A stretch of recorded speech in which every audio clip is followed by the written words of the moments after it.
Today, I wanted to give you guys an update on my first low buy month. Before we start, if you're new here, I want to give you a little bit of context. I started the low buy challenge at the beginning of this year. I'm so excited for 2021, and I'm starting this year with a low buy challenge. My rules were only to replace empty or worn out items, dine out and only buy coffee with friends and family, wait 7 days before buying an item, always check secondhand stores and ethical brands first, gift giving doesn't count, investments don't count. You might be thinking, well, that sounds like a lot of work. Why even put yourself through this? Because I was tired of the never-ending cycle of retail therapy.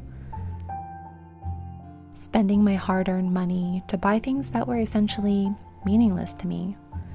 Feeling overwhelmed by the thought of cleaning or decluttering my house because of the drawers and piles of random things that had accumulated over the years. I mean, am I paying just for these things to be in my home? When do I stop? Or how long does this go on? If I want to move across the ocean one day, what do I do with all this stuff? Something needed to change. I needed to change. And I knew that committing myself to a low buy challenge for a whole year was my first step. So, how did I do? I know it's only been 1 month, but I'm really starting to see some changes in the way that I spend money, the way I spend my time, and what I think on a day-to-day basis and the content I'm consuming, which is really important to me. And I feel like these changes are small, but collectively they do make the biggest impact on us. So yeah, for the first time, I feel so happy with just everything I have, and I don't feel the need to add more to it or constantly be looking for something new. I've actually experienced less temptation to shop because of the pandemic. I don't know if you guys can relate to, but I work from home mostly, and I don't need a new outfit to just go into my living room because I won't be seeing anybody. I really cut back on my clothing shopping beginning of last year, but I have other hobbies and ideas and creative business ideas that I'm always pursuing. I love to paint and do different arts and crafts stuff. I love having these little side projects. And of course I need equipment, materials, and I would spend my paycheck buying these things without thinking twice about it. Once I was bored, it would just sit there and I didn't know what else to do with it. I noticed that I had a tendency to browse online when I felt bored or really tired from a long week at work. I felt like I needed to treat myself, and this was my out. Definitely a form of escapism. So in order to do this low buy challenge, I knew that I had to remove all temptations. And I talked about this in my other video, how to stop shopping, but like if I am going to cut out sweets from my life, let's say my diet, then of course the first thing I'm gonna do is remove all the junk food and all the desserts from my house. So that's exactly what I did. I unsubscribed from my favorite fashion bloggers, stopped receiving email from my favorite brands, interior design magazines, just avoiding like the garden section and the home decor section at the department store. That really helped a lot. I know it sounds like I have no self-control, which might be true, but I noticed that it's really helpful to just remove yourself of all the temptations to avoid the situation altogether. And slowly but surely, you'll find other things to do and other ways to spend your time and money. So I was adjusting and getting used to not spending my free time browsing on the internet.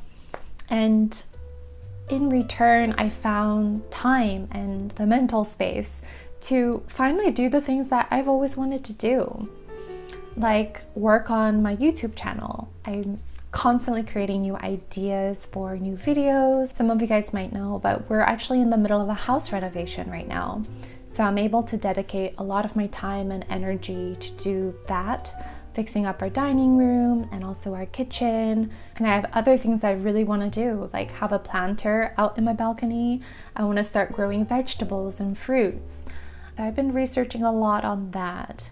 It's just more exciting. It's more fulfilling and rewarding than just getting a package delivered to your door and getting that hit of dopamine. I mean, of course, that feels good too, but it's so superficial. It only lasts for a couple of minutes, and you know that you're not bettering yourself. You're not going towards your bigger goals.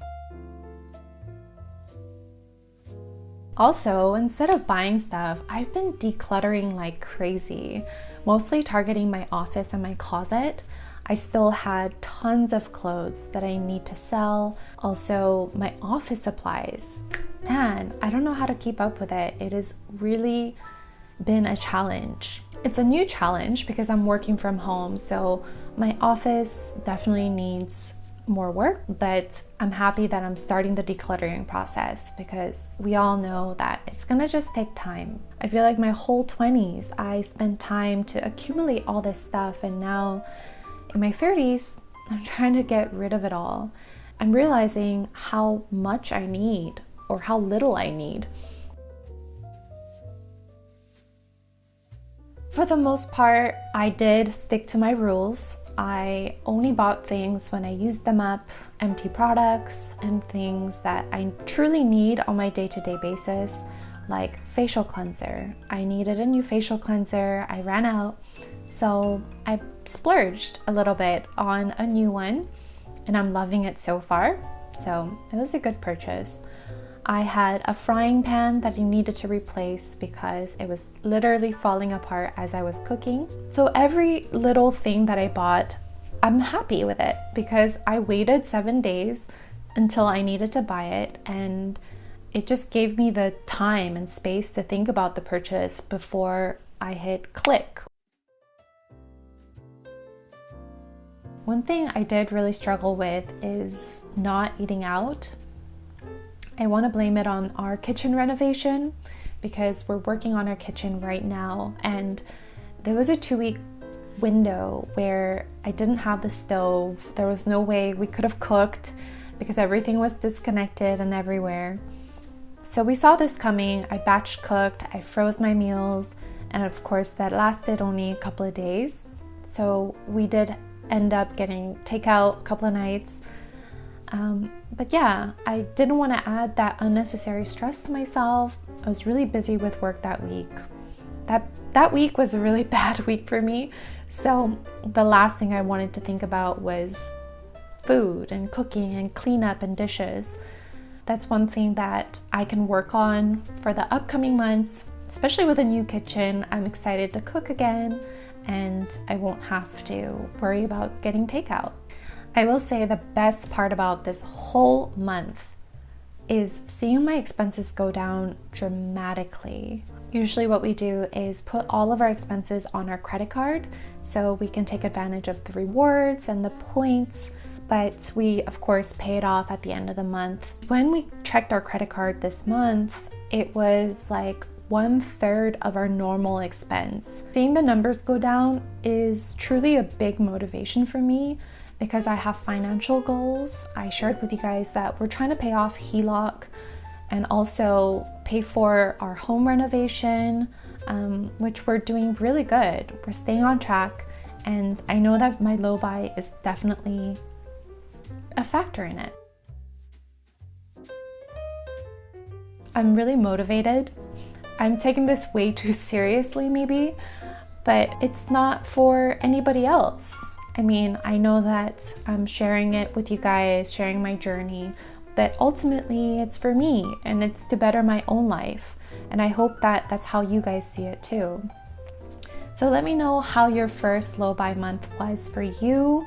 Did you buy anything? What did you buy? Did you save money? Was it difficult? What were some challenges? I would love to hear from you guys. And if you enjoyed this content, please like the video and subscribe to my channel if you haven't already. And I'll be doing more updates in the future.